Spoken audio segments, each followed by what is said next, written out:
दोस्तों, अयोध्या में प्रकट हुए राम के भाई लक्ष्मण जी। हाँ, लक्ष्मण को तो आप अच्छी तरीके से जानते होंगे, क्योंकि लक्ष्मण जी ने राम जी का साथ वनवास से लेकर लंका तक अपने भाई का एक सच्चे भाई के रूप में साथ दिया था।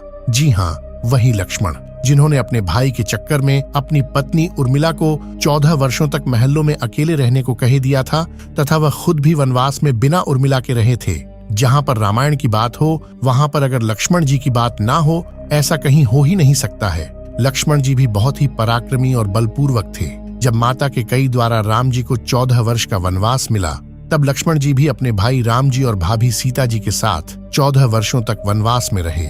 उन्होंने राम जी की सेवा दिन रात की, उन्हें कभी एहसास नहीं होने दिया कि वह वनवास में आए हैं। अब इसी के साथ आपको कुछ और जानकारी देता हूँ। राम मंदिर का निर्माण 90% पूरा हो चुका है। वहीं 22 जनवरी को रामलाल की प्राण प्रतिष्ठा की जाएगी, जिसकी तैयारी बड़ी जोरों शोरों से चल रही है। पूरे अयोध्या को फूलों से सजाया जा रहा है। वही एक बार फिर से अयोध्या में दिवाली मनाई जाएगी। वही प्राण प्रतिष्ठा से पूर्व अयोध्या में कई बड़े चमत्कार हो चुके हैं, जिसमें भालुओं का दिखना, गिद्धों का दिखना, सांपों का दिखाना, बंदरों के झुंडों का दिखना, जमीन में से मां सरयू नदी का प्रकट होना शामिल है। लेकिन इस चमत्कार को अभी तक का सबसे बड़ा चमत्कार कहा जा रहा है, जिसके पीछे की सच्चाई जानकर आपके रोंगटे खड़े हो जाएंगे। आखिर क्या है पूरी सच्चाई? क्या सच में लक्ष्मण जी अपने धाम नगरी अयोध्या 22 जनवरी से पहले ही आ गए अपने भाई राम जी से मिलने? उनके भाई लक्ष्मण क्या सच में आज भी जीवित हैं? ऐसे कई रहस्य से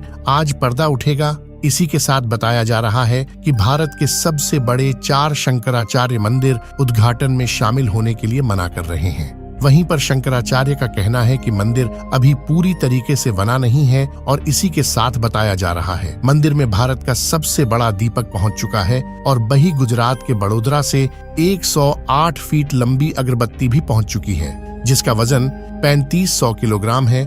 उसी के साथ राम भक्तों ने 21 कुंटल आस्वधात का घंटा भी मंदिर में पहुंचा दिया है। वहीं पर नेपाल की जनकपुरी से अयोध्या के लिए एक साथ 1100 से ज्यादा टोकरी में उपहार बांधकर जनकपुरवासी अयोध्या ला रहे हैं। वहीं आपने देखा होगा, राम भक्त अपने प्रभु श्री राम के लिए कोई सोने का तीर कमान भेज रहा है, तो कोई खड़ाऊ, तो कोई वस्त्र भेज रहे हैं। जानेंगे आज के इस वीडियो में, तो बने रहिए वीडियो के एंड तक।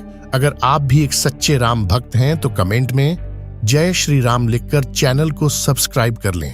तो चलिए शुरू करते हैं। आखिर अयोध्या में प्रकट हुए भगवान श्री राम के प्रिय भाई लक्ष्मण जी। जी हाँ दोस्तों, यह खबर है अयोध्या राम मंदिर से जुड़ी एक खबर, जहां आए दिन संकट पर संकट दिखते जा रहे हैं। मानो कि पूरा देवघर ही अयोध्या में आ चुका है। हम सभी जानते हैं कि आने वाली 22 जनवरी को भव्य राम मंदिर का उद्घाटन होने वाला है, और 22 जनवरी को ही प्रभु श्री राम की प्राण प्रतिष्ठा मंदिर के अंदर होने वाली है। लेकिन उससे पहले अयोध्या में ऐसे ऐसे संकट देखने को मिल रहे हैं, जिसे देखकर लगता है जाने कलयुग में भी प्रभु श्री राम साक्षात अपने प्रिय बंधु, भाई और चाहने वालों के साथ प्रकट होने वाले हैं। क्योंकि प्रभु श्री राम के भाई श्री लक्ष्मण जी, जिन्हें हम सब शेषनाग का अवतार भी कहते हैं, वह भी स्वयं अयोध्या में प्रकट हो चुके हैं, और यह घटना कल रात अयोध्या में देखी गई। दोस्तों, वैसे तो लक्ष्मण जी को राम जी का बहुत बड़ा भक्त और सबसे प्रिय भाई कहा जाता है, परंतु उसके अलावा भी बहुत सी बातें लक्ष्मण जी की ऐसी हैं जो आपको शायद ही पता होगी। दोस्तों, वाल्मीकि कृत रामायण में प्रभु श्री राम की जीवन गाथा लिखी हुई है। श्री राम के भाई श्री लक्ष्मण एक महान योद्धा थे। दोस्तों, रामायण के अनुसार राजा दशरथ के तीसरे पुत्र थे लक्ष्मण। उनकी माता का नाम सुमित्रा था। दशरथ की 3 पत्नियां थीं। महर्षि ऋष्यशृंग ने उन तीनों रानियों को यज्ञ सिद्ध चरु दिए थे, जिन्हें खाने से इन 4 कुमारों का आविर्भाव हुआ। कौशल्या और कैकेयी द्वारा प्रसाद फल आधा आधा सुमित्रा को देने से लक्ष्मण और शत्रुघ्न का जन्म हुआ। कौशल्या से राम और कैकेयी से भरत का जन्म हुआ। लक्ष्मण की एक बहन थी, जिसका नाम शांता था। दोस्तों, राम और लक्ष्मण सहित 4 भाइयों के 2 गुरु थे, वशिष्ठ, विश्वामित्र। विश्वामित्र दंडकारण्य में यज्ञ कर रहे थे। रावण के द्वारा वहां नियुक्त ताड़का, सुबाहु और मारीच जैसे राक्षस इनके यज्ञ में बार बार विघ्न उपस्थित कर देते थे।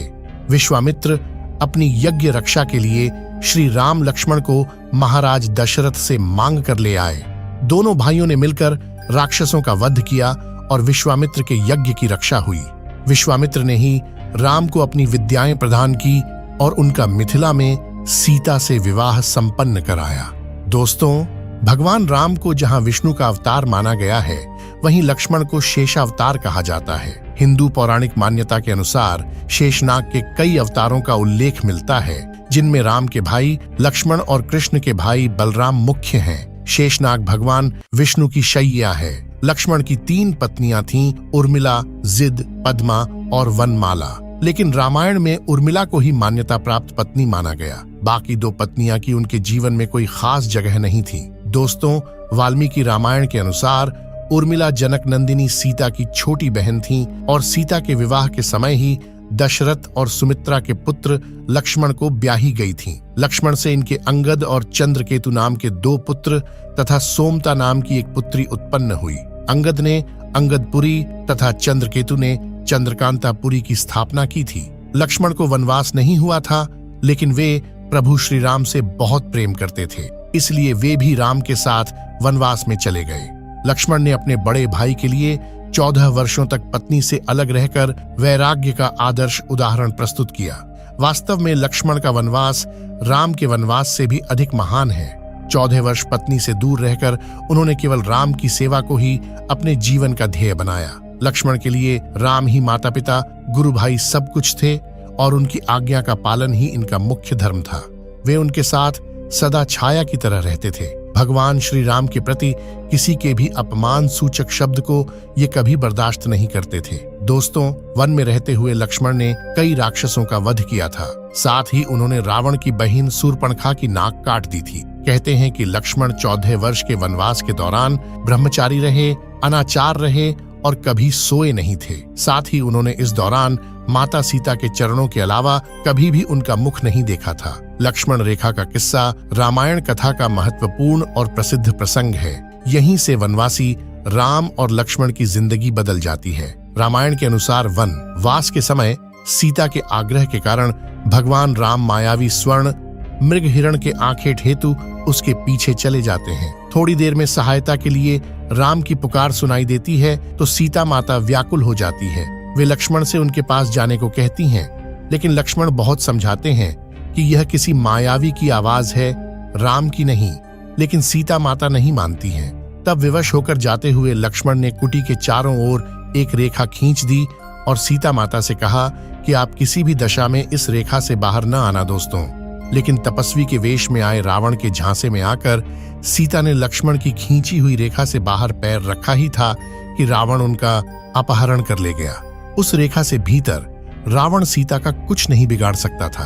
तभी से आज तक लक्ष्मण रेखा नामक उक्ति इस आशय से प्रयुक्त होती है कि किसी भी मामले में निश्चित हद को पार नहीं करना है चाहिए, वरना नुकसान उठाना पड़ता है। लक्ष्मण ने ही मेघनाद का वध किया था। राम रावण युद्ध के समय मेघनाद के तीर से लक्ष्मण मूर्छित होकर गिर पड़े। लक्ष्मण की गहन मूर्छा को देखकर सब चिंतित एवं निराश होने लगे।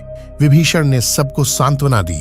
सभी ने संजीवनी बूटी की खोज में हनुमान जी को भेजा और हनुमान जी संजीवनी का पहाड़ ही उठा लाए। दोस्तों, पुनः युद्ध करते समय रावण ने लक्ष्मण पर शक्ति का प्रहार किया। लक्ष्मण मूर्छित हो गए। लक्ष्मण की ऐसी दशा देखकर राम विलाप करने लगे। सुषेण ने कहा, लक्ष्मण के मुंह पर मृत्यु चिन्ह नहीं है, अतः आप निश्चिंत रहिए। दोस्तों, मान्यता है कि लखनऊ शहर लक्ष्मण ने बसाया था। उत्तर भारत में लक्ष्मण को लखन भी कहते हैं। लखनऊ उस क्षेत्र में स्थित है जिसे ऐतिहासिक रूप से अवध क्षेत्र के नाम से जाना जाता था। लखनऊ प्राचीन कौशल राज्य का हिस्सा था। इसे पहले लक्ष्मण पावती, लक्ष्मणपुर या लखनपुर के नाम से जाना जाता था, जो बाद में बदलकर लखनऊ हो गया। यहाँ से अयोध्या मात्र 80 मील दूरी पर स्थित है। दोस्तों, उत्तरांचल के गढ़वाल क्षेत्र के आर्षकेश में लक्ष्मण झूला प्रमुख आकर्षण का केंद्र है। मान्यता है कि सबसे पहले इसे राम के भाई लक्ष्मण ने बनवाया था। लक्ष्मण ने यह झूला झूठ से बनवाया था। बाद में 1939 में इसे आधुनिक रूप दिया गया। 450 फीट लंबे लक्ष्मण झूले के समीप ही लक्ष्मण और रघुनाथ का मंदिर है। दोस्तों, लक्ष्मण के देश भर में बहुत सारे मंदिर हैं। एक मंदिर हेमकुंड झील के तट पर है, जिसे लोकपाल मंदिर के नाम से भी जाना जाता है। पौराणिक कथाओं के अनुसार यह मंदिर ठीक उसी जगह है जहां भगवान राम के भाई लक्ष्मण ने रावण के बेटे मेघनाद को मरने के बाद अपनी शक्ति को वापस पाने के लिए तप किया था। भारत के सबसे प्राचीन ईंटों से बने मंदिरों में से एक छत्तीसगढ़ में लक्ष्मण मंदिर महानदी के किनारे खड़ा है। दक्षिण कौशल की राजधानी श्रीपुर अंतर्राष्ट्रीय ख्याति प्राप्त पुरातत्व स्थलों में एक है। यहाँ कभी 10,000 भिक्षु भी रहा करते थे। इस तरह लक्ष्मण के कई प्राचीन मंदिर हैं। क्या आप जानते हैं राम मंदिर में बनाए गए हवनों की संख्या कितनी है और राम मंदिर में कितनी सीढ़ियां बनाई गई हैं? और यह राम मंदिर कितने मंजिलों का बनाया गया है? राम मंदिर के अंदर कौन कौन से कीमती पत्थर चुनवाए गए हैं? राम मंदिर की लंबाई पूर्व से पश्चिम में 380 फीट रखी गई है। इसी के साथ चौड़ाई 250 फीट तक कराई गई है और ऊंचाई इसकी 161 फीट है।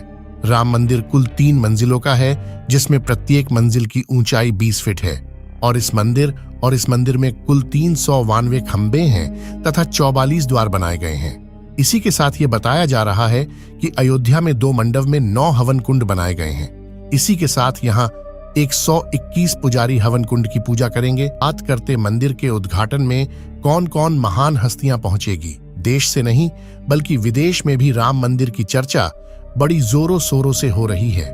बताया जा रहा है कि भारत की महान हस्तियां 22 जनवरी को जो यहाँ पहुंचेगी, उनका नाम है श्री नरेंद्र मोदी जी, द्रौपदी मुर्मू जी, श्री राजनाथ सिंह जी, अमित शाह जी, श्री योगी आदित्यनाथ, सुश्री ममता बनर्जी। यह महान हस्तियां मंदिर के उद्घाटन में पहुंचेगी। अब बताते हैं भारत के बड़े कथावाचकों के नाम के बारे में, जिसमें से सबसे पहले बात होती है श्री धीरेन्द्र कृष्ण शास्त्री उर्फ बागेश्वर धाम सरकार जी, जया किशोरी जी, श्री अनिरुद्ध आचार्य, महाराज जी देवकी नंदन ठाकुर जी, जगत गुरु रामभद्राचार्य जी। अब बात करते हैं भारत के बॉलीवुड कलाकारों के नाम के बारे में, जिसमें से सबसे पहले नाम आता है अमिताभ बच्चन का। उसके बाद में बताया जा रहा है कि गोविंदा, अक्षय कुमार, अजय देवगन, सनी देओल, महिमा चौधरी, सलमान खान, शाहरुख खान, रणबीर कपूर। वहीं क्रिकेटरों के बारे में बताया जा रहा है विराट कोहली, सचिन तेंदुलकर, रोहित शर्मा जी मंदिर के उद्घाटन में शामिल होने की संभावना बताई जा रही है। मित्रों, अगर आप भी पक्के सनातनी हिंदू हैं तो पहले चैनल को सब्सक्राइब कर दें और वीडियो को लाइक करें और वीडियो को ज्यादा से ज्यादा सनातनी भाइयों को शेयर करें। मित्रों, आने वाली 22 जनवरी को देश भर में राम वाली दिवाली महोत्सव मनाया जाएगा, तो आप भी इस त्योहार में अपने परिवार के साथ खूब आनंद लें। आप सभी को हैप्पी राम दिवाली। जय श्री राम।